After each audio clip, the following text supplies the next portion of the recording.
Capítulo 2, versículo 23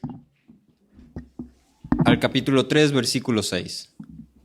Entonces, acompáñame ahí con tu vista. Dice: Aconteció que un día de reposo Jesús pasaba por los sembrados y sus discípulos, mientras habían paso, comenzaron a arrancar espigas. Entonces los fariseos decían: Mira, ¿por qué hacen lo que no es lícito en el día de reposo? Y Jesús les contestó: ¿Nunca han leído lo que David hizo cuando tuvo necesidad y sintió hambre? Él y también sus compañeros, como entró en la casa de Dios en tiempos de Abiatar, el sumo sacerdote, y comió los panes consagrados que no es lícito a nadie comer sino a los sacerdotes, y dio también a los que estaban con él. Y él continuó diciéndoles: El día de reposo se hizo para el hombre, y no el hombre para el día de reposo. Por lo tanto, el Hijo del Hombre es Señor aún del día de reposo. Otra vez entró Jesús en una sinagoga, y había allí un hombre que tenía una mano seca. Y lo observaban para ver si lo sanaba en el día de reposo, para poder acusar a Jesús. Y Jesús le dijo al hombre que tenía la mano seca: Levántate y ponte aquí en medio. Entonces Jesús dijo a los otros: ¿Es lícito en el día de reposo hacer bien o hacer mal? ¿Salvar una vida o matar? Pero ellos guardaban silencio. Y mirando con enojo a los que lo rodeaban, y entristecido por la dureza de sus corazones, le dijo al hombre: Extiende tu mano. Él la extendió y su mano quedó sana. Pero cuando los fariseos salieron, enseguida comenzaron a tramar con los herodianos en contra de Jesús para ver cómo podían destruirlo. Sí, vamos a orar. Padre, te pedimos que seas tú hablándonos a través de tu palabra, Señor, a través de esta porción. Que seas tú hablando a través de tu siervo, Señor, para edificar tu iglesia, para que podamos dar fruto, para que seamos transformados por el poder de tu Espíritu, Señor. Que confrontes, exhortes, amonestes, consueles, Señor, conforme a la necesidad de cada uno, Padre. En el nombre de Cristo Jesús. Amén. Pueden sentarse.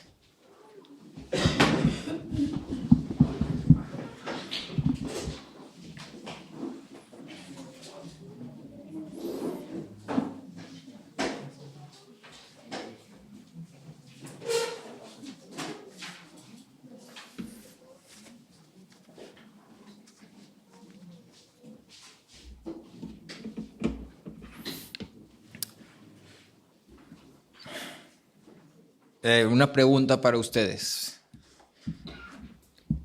¿Cuántas escaleras crees que puedes subir antes de cansarte? ¿Cuántos escalones crees que puedes subir antes de que llegues al punto donde ya no puedes más? Sí, dame un número, un estimado, así que tú digas, bueno, 500. 120, también otro 500. 60. Más o menos cada piso que subes, por ejemplo, los que han estado en el IMSS, normal, nada más subiendo normal, ¿sí? Pero más o menos cada piso del IMSS, del Hospital IMSS, son, si no me equivoco, entre 50 y 80 escaleras. ¿Tú sabes más de eso? Ok, no sabemos, pero más o menos en promedio. Bueno, déjame te cuento una historia. En alguna ocasión en la que viajamos allá a visitar a la familia de mi papá, fuimos a Michoacán.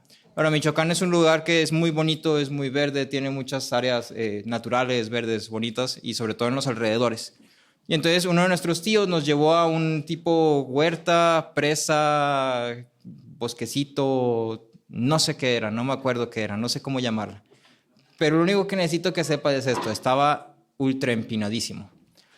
Así de que exageradamente empinado. Entonces a la zona que llegamos, fuimos varios de la familia, y llegamos a este lugar donde estaban las mesas, estaba planito, estaba bien para estar ahí, pero luego nos dice: pues vamos a caminar, vamos a explorar el lugar. Y había algunos senderos que estaban por ahí y algunos caminos por los carros que llegaban y entraban y salían. Y entonces fuimos caminando. Ahora, como estaba muy empinado, pues obviamente la calle estaba en forma de S. Y entonces cuando íbamos bajando y paseándonos por ahí, pues íbamos bajando en esa forma de S. Y entonces la bajada, sencilla, descanso, tranquilo, hasta ibas caminando de espaldas, todos íbamos platicando, felices, y luego el airecito fresco, y luego las risas, ja, ja, ja, no, wow, y luego te detenías a ver la puesta del sol, wow, qué hermoso. El problema es que llegamos hasta el mero fondo, ¿sí? Y entonces, ¿sabes qué sigue después de bajar? Subir. Y entonces habían dos opciones. La opción número uno es, regresa por donde bajaste. ¿Sí? Ahora, el camino de bajada nos tardamos entre 30 y 40 minutos de bajar así en ese. ¿Sí? Entonces, date una idea de qué tan abajo estábamos. Y luego teníamos la segunda opción, escaleras. Resulta ser que en el lugar donde terminamos había unas escaleras que llevaban directito a donde estábamos en las mesas, el lugar planito donde estaba la comida, el agua, los carros y todos los buenos lujos. Y entonces, pues obviamente uno dice escaleras, fácil, rápido, 10 minutos, directo, para qué rodeo, para qué doy vueltas. Y entonces tuve la maravillosa idea de subir las escaleras. Pero te estoy hablando, ¿has visto escaleras que hay así como que en templos allá asiáticos, que se ven las escaleras nada más que van así, van así, van así, y no ves hasta dónde llegan? Nada más sabes que hay escaleras y luego después de las escaleras hay más escaleras. O si has visto Kung Fu Panda, las escaleras así para llegar al templo de los 5 furiosos. Sí, así se veía. Y entonces estabas acá abajo y es rápido, ¿qué pueden hacer unas escaleras? Y entonces ahí voy. Terrible idea, porque cuando llegué a la mitad, mis piernas ya no daban más. Ya ni siquiera las podía levantar, ya casi estaba... Vámonos, el que sigue, y el que sigue. Sí. Te estoy hablando de que a lo mejor fueron unas 100 escaleras que subí. Sí, ya sé que no tengo mucho aguante, pero te estoy hablando de que fueron unas 100 escaleras y apenas iba a la mitad. Ahora, estando ya ahí, bueno, está un poco difícil decidir, porque una de dos. O sigues subiendo o bajas. ¿Cómo bajas? Bueno, ya será tu decisión, ¿no? Pero otra vez, ¿no? Fueron 30 minutos de bajada en el caminito de ese. Y entonces ya estando ahí, veías las escaleras que al principio dijiste fácil, rápido, sencillo, sin problema, sí puedo. Pero ya estando en las escaleras, con las piernas todas entumidas, todo cansado, todo golpeado, sin agua, solillo, ¿qué dices? Qué terrible decisión acabo de tomar. Sí, ojalá pudiera regresar hace 15 minutos y decirle a esa persona, por ahí no. Sí, regrésate por la S, regrésate por donde viniste. No te creas. ¿Sí? Y entonces estás en la mitad, estás devastado, agobiado y desesperado. Ahora, la moraleja práctica de esto que te cuento es que no le hagas confianza a las escaleras. ¿Sí? Tus piernas se cansan rápido. Sobre todo si no tienes mucha condición, no le hagas confianza a las escaleras. Pero en un sentido más a lo que vamos, ¿no te ha pasado justamente que creías que lo que era mejor opción termina siendo solamente una fuente de agobio? Lo que creías que era fácil, lo que creías que era ligero, rápido, simple, directo, termina siendo cansado, pesado, duro, ¿sí? Agobiante. Te pudiera apostar a que sí. Y te pudiera apostar a que la mayoría de los que hemos estado algún tiempo en el cristianismo lo hemos vivido o lo estamos viviendo. ¿Sí? Todos conocemos este versículo de Mateo donde Jesús dice, mi yugo es fácil y ligera mi carga. Sí, ahí está en Mateo en el Evangelio. Y lo conocemos y lo afirmamos y decimos, sí, es que el yugo de Jesús es fácil y su carga es ligera. Pero te pregunto, ¿realmente se siente fácil y ligera la carga? ¿Sí? ¿Realmente pudiera decir, sí, está facilísima y ligera? Que son 200 escalones. ¿Sí? Fácil y ligero. Porque ya en la vida diaria, así que digamos muy fácil y muy ligero no es. Parece ser más bien una escalera interminable y mis piernitas ya no dan para más. ¿Sí? Ya no puedo seguir, ya no tengo fuerzas, estoy cansado. La porción que tratamos hoy justamente habla sobre este tema. Y somos invitados a reconsiderar la religión que vivimos y el cómo la vivimos. Y vamos a hablar de ello en 3 puntos. Vamos a hablar primero sobre el problema de la religiosidad. Vamos a hablar sobre la intención de la ley. Y vamos a hablar sobre la oposición a la verdad.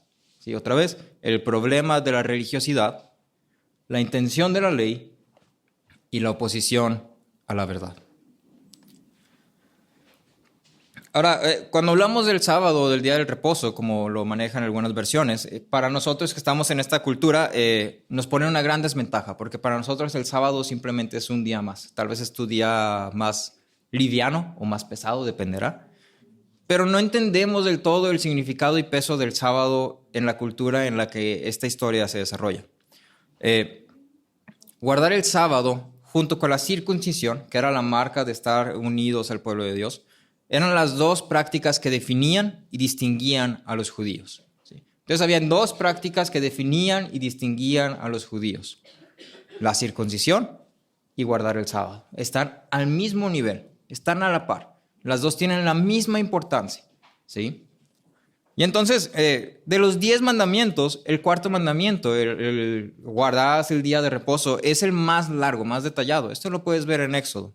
En Éxodo 20, versículos 8 al 10, dice, acuérdate del día de reposo para santificarlo.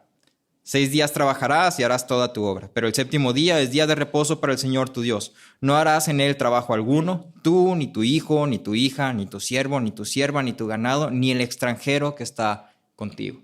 Y ahora, si tú comparas meramente los detalles que se dan de este mandamiento con el resto de los mandamientos, este es el más extenso. ¿Sí? Después tiene mandamientos, no matarás, no robarás, no mentirás. Listo, una frase y se acabó. Ahora, según pergaminos judíos, incluso cosas como cargar a un niño, o ayudar a los animales a dar a luz, o rescatar a un animal que estaba en un pozo, era prohibido. ¿Sí? Era prohibido porque era quebrantar el sábado. Era quebrantar el día de reposo. En la Mishnah enlistabas 39 tipos distintos de trabajos que se consideraban como profanar el sábado. Entonces hay algunas cosas obvias, ¿no? Pues obviamente no voy a arar la tierra, no voy a cazar, no voy a trabajar con pieles, no voy a construir. Pero luego hay otros que como que no esperaríamos tanto, porque por ejemplo no podías hacer o deshacer nudos. Entonces, si hacías un nudo, ya, profanaste el sábado. Si deshacías un nudo, profanaste el sábado. Entonces, en esa cultura tenías que usar chanclas. Los tenis no era buena idea. ¿Sí? No podías coser más de una puntada. Si cosías 2, profanaste el sábado. No podías escribir más de una letra. Si escribías 2, profanaste el sábado. Y entonces ahí, ojo, a lo mejor tus hijos, no es que sean flojos y no quieran hacer su tarea, a lo mejor están guardando el sábado y están muy confundidos de día, todos los días de la semana. ¿Sí? Es lunes, no es sábado, por eso no trabajo. Es martes, no es sábado. Sí, para que consideres, ¿no? No podías borrar más de 2 letras, no podías borrar letras para poder hacer una palabra con 2 letras, lo cual está muy extraño. La única forma en la que lo entendí yo es, imagínate que tienes la palabra queso y quieres escribir qué, no puedes borrar las últimas 2 letras. ¿Sí? No puedes, ¿sí? Ahora, dentro de las regulaciones, también estaba incluido que no podías comenzar un trabajo que se extendiera al sábado. Entonces es viernes, no puedes empezar un trabajo si no lo vas a terminar ese mismo día, ¿sí? No se puede realizar ninguna labor a no ser que fuera completamente necesaria, es decir, de vida o muerte. Y entonces, cosas como acomodar un hombro dislocado o reparar un techo estaban prohibidas. En el Yoma judío encontramos una regulación que nos da una buena idea general de esto. Y entonces leemos en el Yoma, este es el capítulo 8, versículo 7. No sé cómo funciona el Yoma, sinceramente, pero tiene 2 numeritos y entonces yo lo voy a usar como uso la Biblia. Dice, si un montón de escombros se derrumba sobre alguien, otra vez, si un montón de escombros se derrumba sobre alguien y hay una duda acerca de si está o no debajo, o hay una duda de si está vivo o no, o si él es un israelita o idólatra, deben limpiar la pila.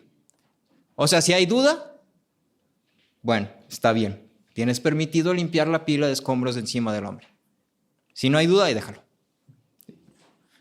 Si es encontrado vivo, aunque viva solo por un tiempo corto, debes quitar la pila de encima y sacarlo, obviamente. Si es encontrado muerto, ahí déjalo hasta que termine el sábado. Y entonces así era la regulación del sábado, del día de reposo. ¿Sí? Otra vez, día de reposo. Día de reposo. Si un edificio se cae el sábado, se podían quitar suficientes escombros para descubrir si alguien estaba vivo o muerto. Si está vivo, los puedes rescatar. Si están muertos, ahí los dejas hasta que acabe el día. Y te das cuenta de que de alguna manera medio extraña los fariseos logran hacer el día de reposo, el día de descanso, en una labor. O sea, convierten el día de reposo en trabajo. Ahora, aquí no te vayas tan lejos, ¿no? Porque pensamos, ay, esos fariseos, de verdad, ¿cómo son así tan terribles y tan laboriosos? Pero ¿no hacemos nosotros lo mismo? ¿No convertimos la bondad de Dios en crueldad al hacerla pesada y fatigante para nosotros y para los que nos rodean? ¿No imponemos nosotros demandas sobre otros? ¿No haces pesado el cristianismo para tus hijos? Es que Dios dice en su palabra que tiene que ser así. Entonces, así va a ser. Pero es que mamá, eso no tiene sentido, eso es incongruente, eso es pesado, eso es duro, eso es difícil, eso es cruel. Ahí dice, así lo vamos a hacer. ¿No lo hacemos nosotros también? No, es que yo escucho a este artista que me gusta mucho y voy a ir a un concierto. ¿Va a ser un concierto del diablo del mundo? ¿Cómo te atreves? Ahí dice en la Biblia, el que se junta con necios será destruido. Vete a tu concierto de la destrucción, a ver cómo te va. Va a ser destruido. Necio. No estamos haciendo lo mismo porque estamos de acuerdo que Dios es bueno. ¿Sí? Y Dios nunca dice, si voy a un concierto, destrucción. ¿O sí? ¿Dónde dice en la Biblia? Porque lo que estamos haciendo es justamente lo que los fariseos hacen. Fíjate, el mandamiento dice, guardarás el día del reposo para el Señor tu Dios. Eso es lo que el mandamiento dice. Pero los fariseos dicen, bueno, aquí guardar claramente significa que si se caen los escombros arriba de mi hijo, si no estoy seguro si está vivo o no, los puedo quitar. Si ya sé que está vivo, ahí los dejo. Si ya sé que se murió, ahí los dejo y pues ni modo, me tocará hasta que termine el día. Eso es lo que está diciendo. Eso es lo que está pidiendo.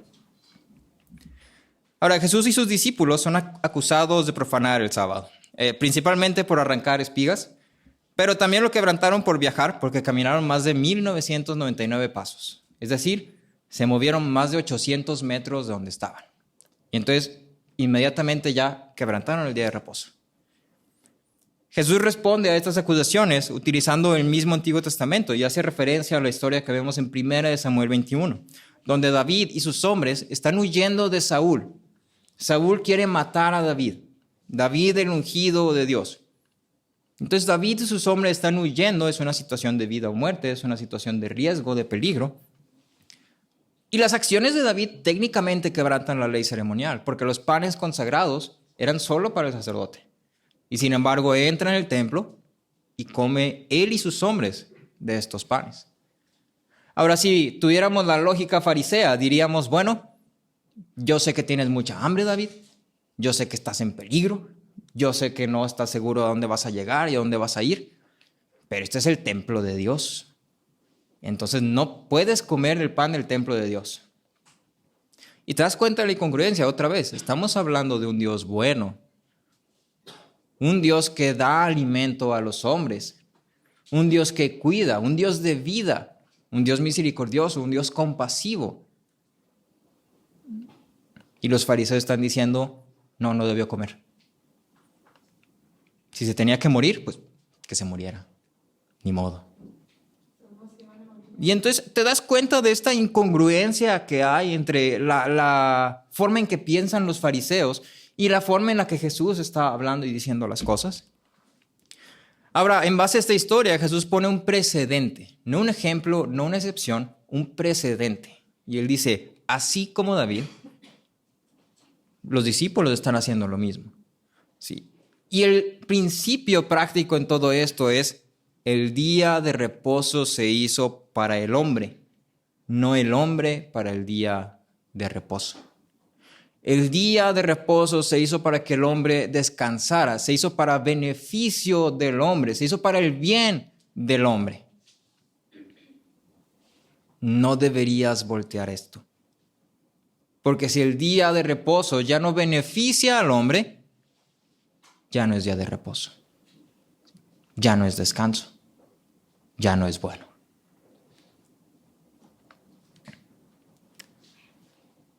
Si extendemos este mismo principio al resto de la ley, lo que tú y yo entenderíamos es esto. Las necesidades humanas tienen precedencia sobre las leyes ceremoniales. Las necesidades humanas tienen precedencia sobre las leyes ceremoniales. Y es justo aquí donde vemos el problema de la religiosidad, nuestro primer punto. La religiosidad agobia, cansa, pesa, limita. En la siguiente escena vemos un caso similar. Jesús está en la sinagoga y hay un hombre con una mano seca. Jesús puede sanarlo, pero presenta la pregunta: ¿es permitido hacer el bien o el mal en el día de reposo? Hablando de sanar o no sanar la mano de este hombre.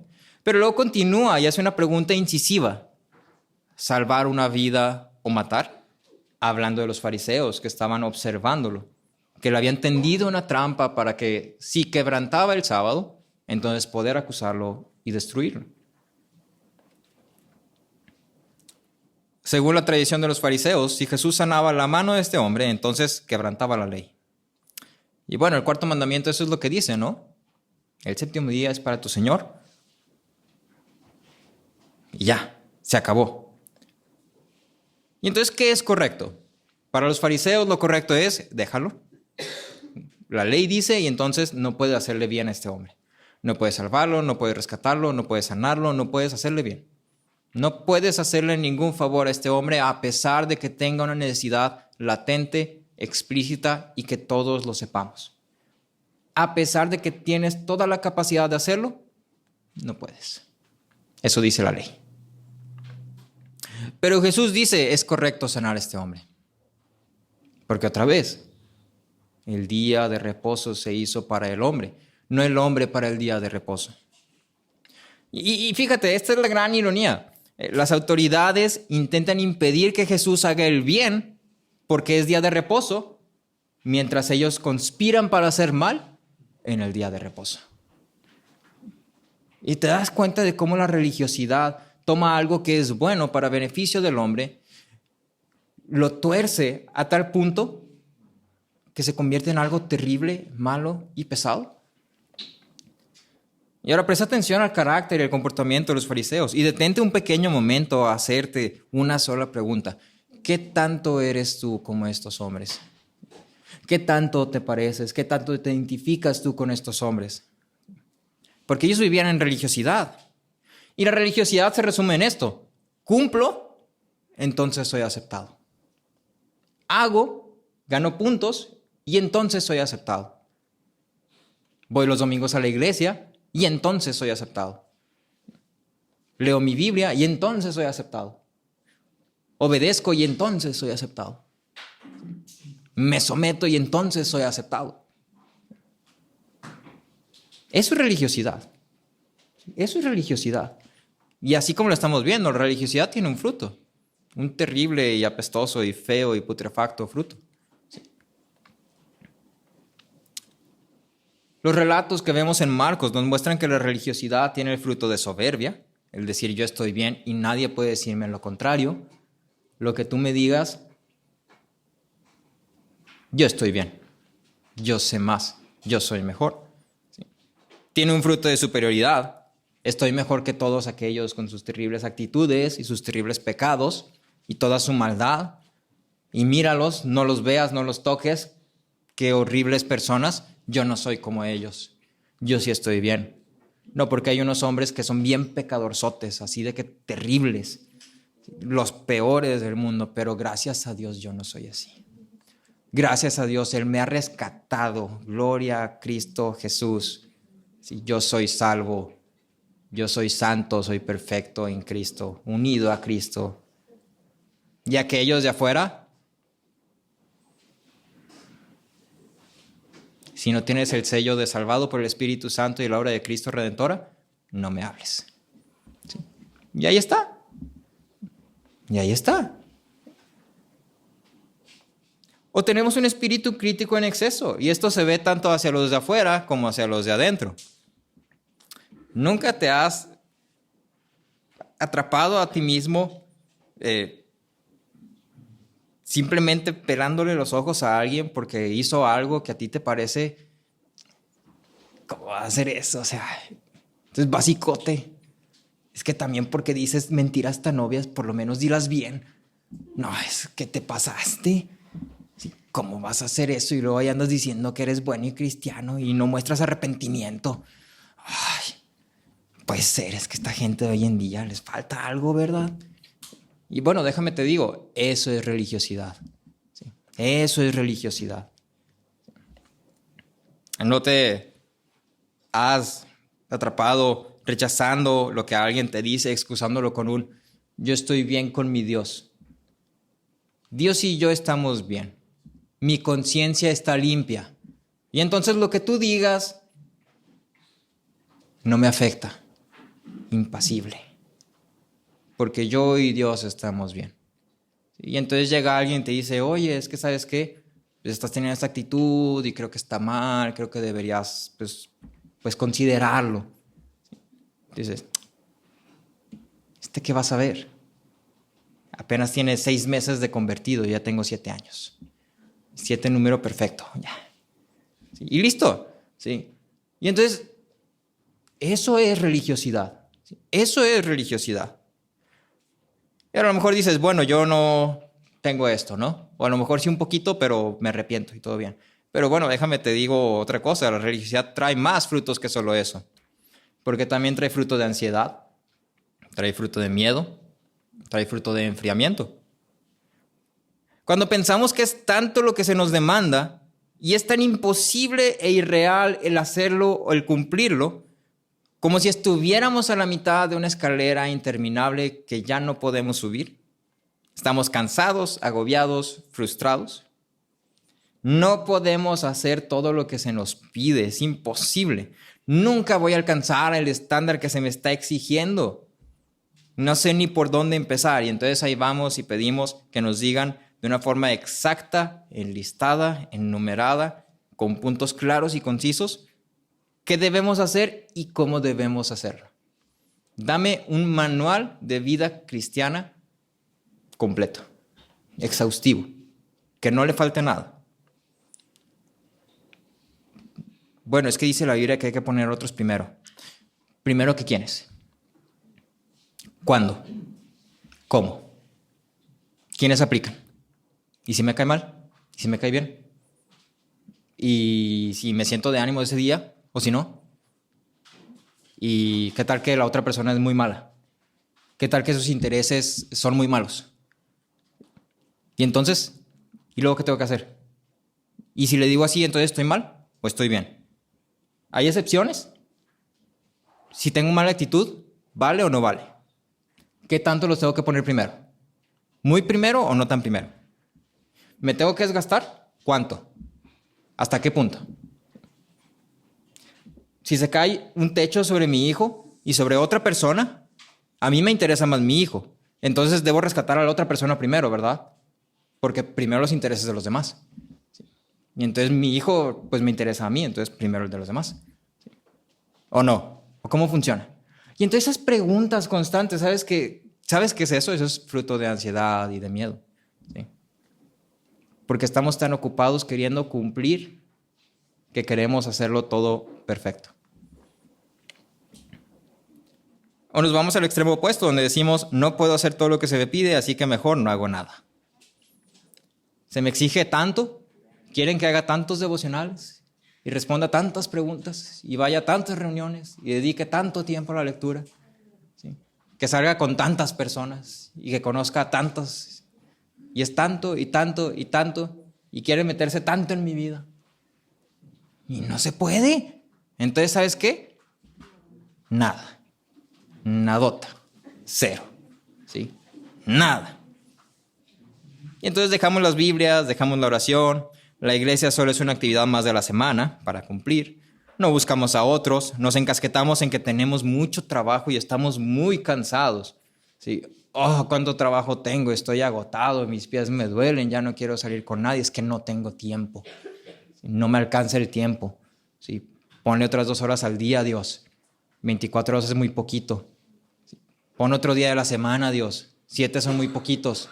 ¿Sí? Bueno, déjame te digo que si piensas eso, es religiosidad. ¿Sí? Y bueno, ¿y entonces qué hacemos? Y esto es justo lo que Jesús quiere dar a entender a los fariseos. ¿Cuál es la intención de la ley? ¿Cuál es el propósito? El primer punto que te presento es que la religiosidad tiene un gran problema por el fruto que produce. El segundo punto que te presento es que la ley y la religión no fueron dados para agobiar. Y no tenemos que irnos muy lejos. Jesús mismo lo dice. El Hijo del Hombre es Señor aún del día de reposo. ¿Y sabes qué está diciendo con esto? En la universidad tenía un amigo que tenía un carro bastante viejo. Era un carro que tenían como de... Su papá se lo había recibido a su abuelo y así. Entonces el carro ya estaba bastante viejo, pero funcionaba. Sí, con ese carro se movía y todo. Entonces en una ocasión me dice, te apuesto que no lo puedes prender. Unas gorditas. Universitario, hambriado. Pues, va.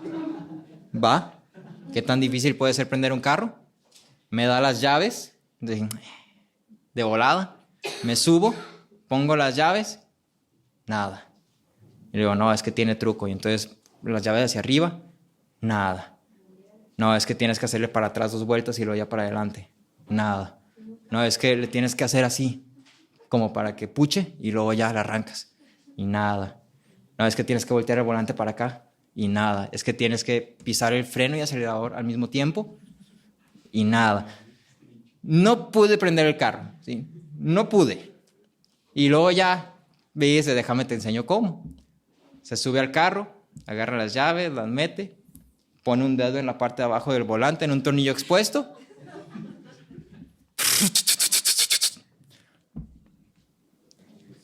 Ve cuando yo iba a saber que el carro tenía una huella dactilar, ¿sí? Resulta que el carro estaba tan viejo que tenía un circuito incompleto y expuesto. Y entonces cuando lo tocabas, cerrabas el circuito y ya por eso prendía, ¿sí? Básicamente, jamás en la vida iba a adivinar. Jamás en la vida. Pero ¿sabes por qué él sabía? Porque el carro era suyo, ¿sí? Y entonces él sabía todas esas delicadezas y todos esos detalles específicos del carro porque el carro era suyo. Y entonces Jesús viene y dice, yo soy Señor del día de reposo.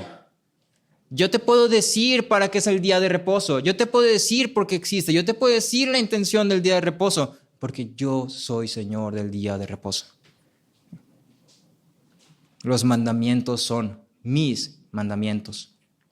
Yo sé cuál es la intención de ellos y esto no es la intención. El día de reposo se hizo para el hombre. La ley comienza en Dios y la ley viene de Dios. Un Dios que es bueno y misericordioso. Y entonces la ley tiene que ser buena. Tiene que ser buena. Porque el Evangelio empieza con un Dios que quiere compartir de su plenitud con nosotros, no de un Dios que quiere obligarnos a hacer de cierta forma. De un Dios que es perfecto y completo y decide crearnos para compartir de esa plenitud con nosotros. Empieza con un Dios generoso. Un Dios que nos creó para estar en comunión con Él, para participar de su gloria. Y si este es el mismo Dios que dio la ley, ¿no es incongruente que la ley sea una carga imposible? Y el problema es que la malinterpretamos y la mal utilizamos.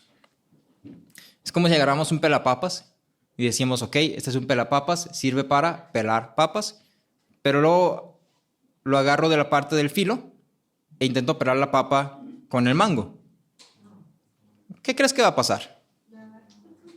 Te vas a lastimar, te va a doler y no vas a poder pelar la papa. Sí, entonces dices, esto es inútil, pero pues es un pelapapas, el nombre lo dice. Y entonces viene Jesús y te dice, lo estás agarrando mal. Estás mal. La ley no nos fue dada a manera de salvarnos. No nos fue dada para obligarnos a tener un día donde nadie puede salvar ni a su propio hijo de los escombros. No nos fue dada para impedir ayudar al necesitado. La intención de la ley, incluso de la misma religión cristiana, es llevarnos al descanso en Cristo. Ese es el propósito de la ley, esa es la intención de la ley. Y cualquier otro propósito de la ley que no sea llevarnos a descanso en Cristo es religiosidad. Si la ley no te está llevando a decir Cristo es mi Señor y Salvador, Cristo es mi descanso, Cristo es mi esperanza, yo ya no tengo que hacer, ya no tengo que cumplir porque Él lo ha hecho por mí, estás malentendiendo y malutilizando la ley. Estás equivocado. La ley solo va a encaminarte en uno de dos sentidos. O es una carga que oprime, o es una guía que da libertad. No hay de otra. Entonces aquí deberías evaluar tu vida y tu pensar de la ley de Dios. Porque deberías decir, bueno, cuando yo veo los mandamientos, cuando yo escucho lo que tengo que hacer, cuando yo escucho lo que debería de ser, cuando yo escucho lo que Dios me llama, ¿estoy sintiéndome oprimido? ¿O encuentro mi descanso en Cristo al decir, no tengo que hacer eso? Cristo ya lo ha hecho por mí. Ahora, la idea aquí no es que no lo hagas, la idea aquí es que ahora tienes la libertad de responder. Tienes la libertad de esforzarte. Tienes al Espíritu Santo que te capacita y te empodera. Pero ya no tienes que hacerlo. Ya no tienes que cumplirlo porque Cristo lo ha cumplido por ti. Y entonces te carga o te da descanso. Tienes que cumplir para estar justificado, para sentirte bien contigo mismo, para ser aceptado, para poder llamarte cristiano. O cumples porque Dios te ha amado. Y entonces respondes a lo que Él ha hecho por ti. ¿Y sabes qué es lo que va a determinar cuál de estos dos sentidos te va a llevar la ley? Cristo. Cristo es lo único que va a distinguir si vas por un lado o por el otro. Una vida de religiosidad es una vida que no ha entendido, acogido y confiado en la obra de Cristo. Y eso es todo. Una vida de religiosidad es una vida que no ha entendido, acogido y confiado en la obra de Cristo. Y entonces examínate. Pregúntate realmente, ¿estoy queriendo cumplir para ser aceptado? Llegamos al último punto, es algo conciso, pero es importante. El Evangelio de Marcos ha presentado el ministerio de Jesús caracterizado por varias cosas, ¿no? Pero entre ellas hay una que destaca por encima de todas. ¿Sabes por qué Jesús se hizo muy popular muy rápido? Porque era una figura controversial. La controversia, así, de volada, vuela para todos lados. Y Jesús era una figura controversial. Vamos en el capítulo 2, apenas entrando al capítulo 3, y para este punto Jesús afirma poder perdonar pecados, afirma ser Dios, se sienta a comer con pecadores, es amigo de recolectores de impuestos, no se conforma a las tradiciones judías de la ley, no guarda el sábado, y llega y dice, la ley está mal definida, yo te la voy a definir bien. Y entonces una figura en todos los sentidos controversial. Y ahora los fariseos, según Marcos, dicen que estaban observando. En el versículo 3:6 leemos que después de observar, esperando que Jesús sanara, los fariseos salen y comienzan a tramar con los herodianos en contra de Jesús, para ver cómo lo podían destruir. Es una figura controversial. Y ahora tenemos a dos grupos, los fariseos, a quienes ya conocemos, y los herodianos. Es la primera vez que se mencionan los herodianos. Pero estos son un grupo de personas que apoyaban al imperio romano, ¿sí? Eso es lo que son básicamente. Era un grupo político que apoyaba al imperio romano y la cultura romana. Y entonces básicamente tenemos dos grupos, los religiosos y los seculares. Los religiosos y tal vez los que tú y yo llamaríamos los del mundo. Y sabes que los dos amistados en contra de un enemigo común, Cristo. ¿Sí entiendes la idea que está aquí? La idea es esta. La religiosidad es más cercana al mundo que a la fe verdadera. Y entonces, si tú estás viviendo una vida religiosa, déjame decirte que estás más cerca del mundo que de Cristo. Te lo digo por experiencia, muchas veces es más difícil compartir el evangelio con una persona religiosa que con una persona del mundo. Es muy difícil.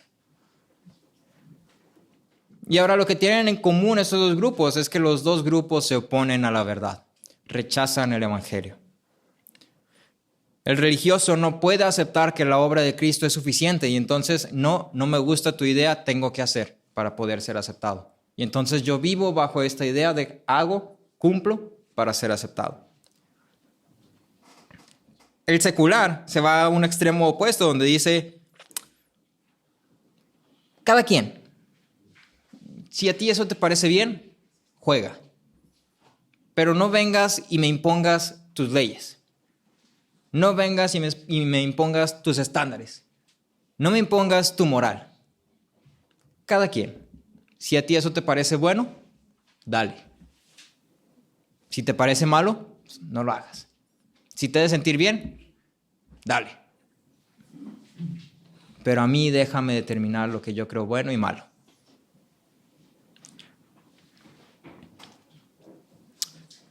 Pero cuando Jesús actúa, ambos grupos reaccionan en oposición. Y esto nos dice algo de la fe que profesamos, porque te lo pongo de forma sencilla. Si no te topas con oposición a la fe que estás viviendo, si no te topas con oposición a lo que crees en algún punto, es por una de dos razones.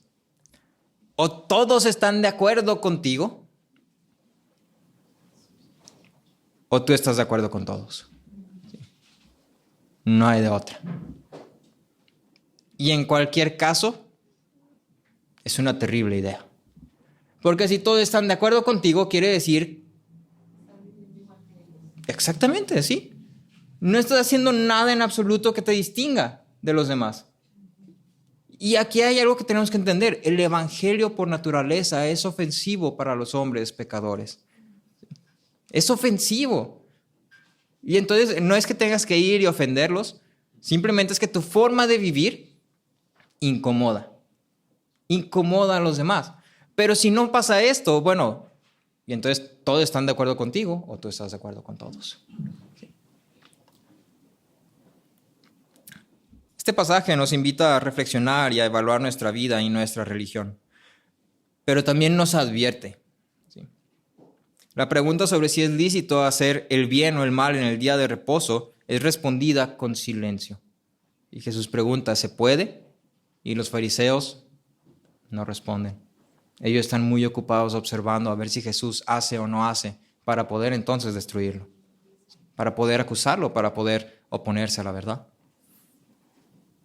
Con indiferencia al sufrimiento del hombre.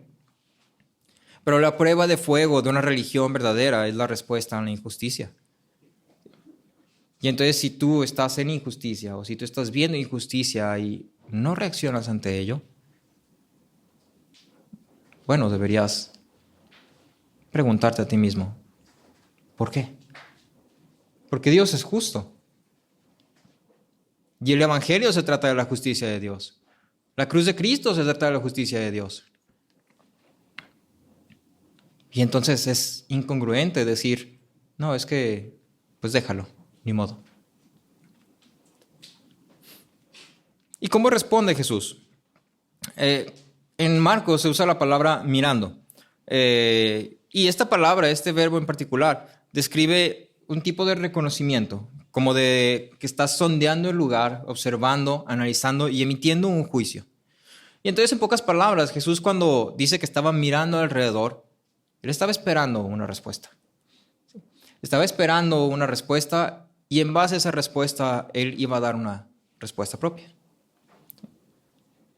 Cuando ve a los fariseos y su silencio, él responde. ¿Sabes cómo responde?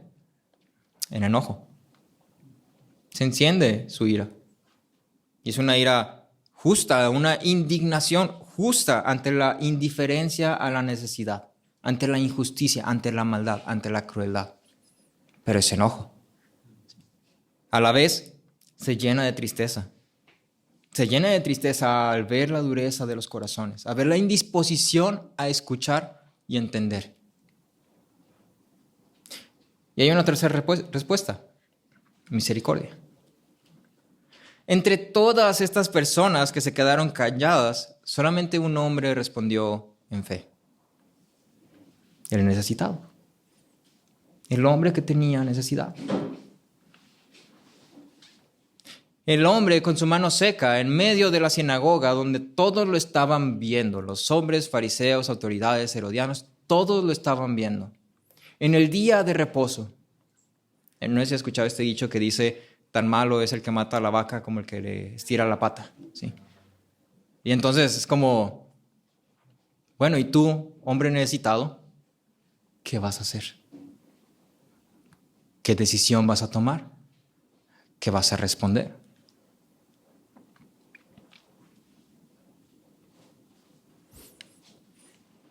Porque es, o recibes lo que Jesús ofrece, o te conformas a los religiosos. Y entonces, ¿qué eliges? Calvino decía, la fe es como una mano vacía y abierta extendida hacia Dios, sin nada que ofrecer y todo que recibir. Y entonces este hombre necesitado toma una decisión y él extiende su mano. Una mano seca, un hombre que probablemente no cumplía la ley, pero que reconocía que tenía una necesidad y que frente a él estaba una persona que podía sanarlo. Y entonces la pregunta para nosotros aquí es, bueno, ¿y tú qué vas a elegir? Porque aunque a lo mejor no la ves tu mano seca, ahí está. Tienes una necesidad. No solo tu mano está seca, tú estás seco. Como huesos. Sin nada de carne. Completamente muerto en tus delitos y pecados.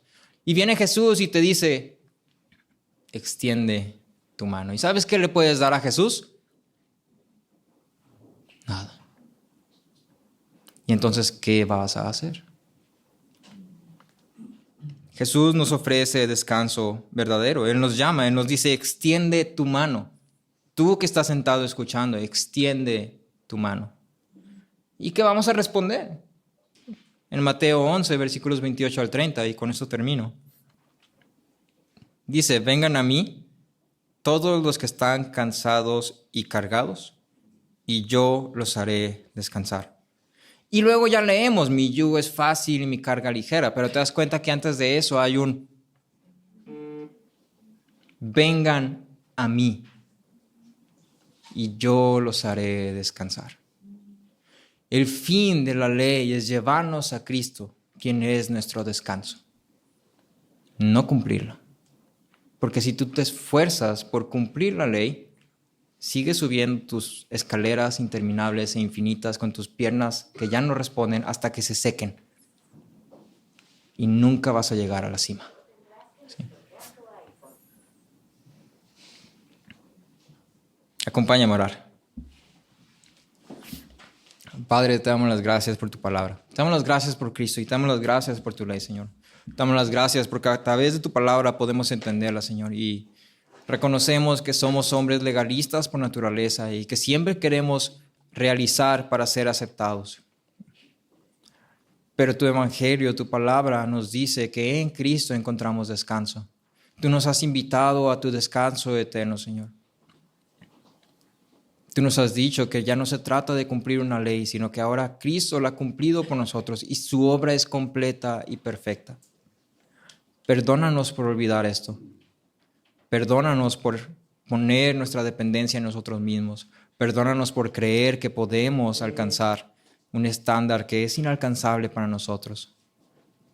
Ayúdanos a en humildad reconocer nuestro estado, reconocer que somos pecadores, reconocer que somos incapaces de cumplir esta ley, pero asimismo reconocer que Cristo la ha cumplido.